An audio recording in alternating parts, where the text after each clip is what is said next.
ဆက်လန်းရဲ့ဆောင်မှာတော့နွေရဒီခီးထွက်ဖို့ပြင်ဆင်နေကြပါတယ်ပြီးတော့ကားရက်ကွက်ထဲမှာရောက်လာပါတယ်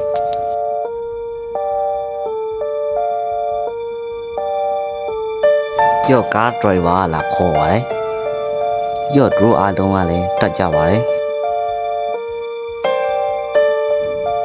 ပြီးတော့ဒရိုရဲ့ကားကြီးဆက်ထွက်ပါတော့တယ်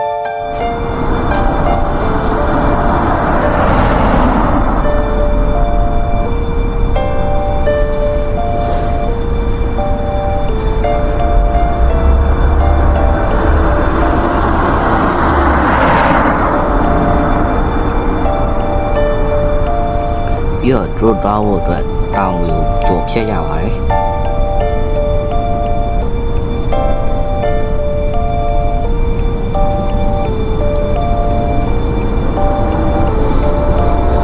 ပြီးတော့ဒရိုတန်ချီလူသားကြီးဆိုတဲ့တရားကြီးဆက်ထွက်ကြပါတယ်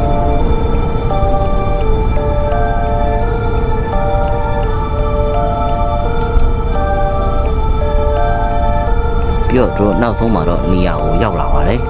ပြီးတော့တို့ကားပါကင်ထိုးကြပါတယ်ဒါပေမဲ့တို့ထိုးလိုက်တဲ့အချိန်မှာတော့ညလေးရောက်နေပါပြီပြီးတော့တို့အဲ့နေရာပဲတဲဖို့ဆုံးဖြတ်လိုက်ပါတယ်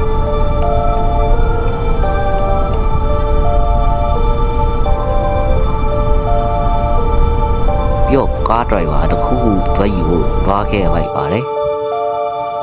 ပြီးတော့သူပြန်လာတော့စပင်စိမ်းအောင်နဲ့လူတယောက်ကပျောက်နေတယ်လို့တတိထားမိလိုက်ပါတယ်ပြီးတော့သူလည်းမေးကြည့်လိုက်တော့ဘယ်သူမှမတွေ့ဘူးလို့လည်းပြောလိုက်ပါတယ်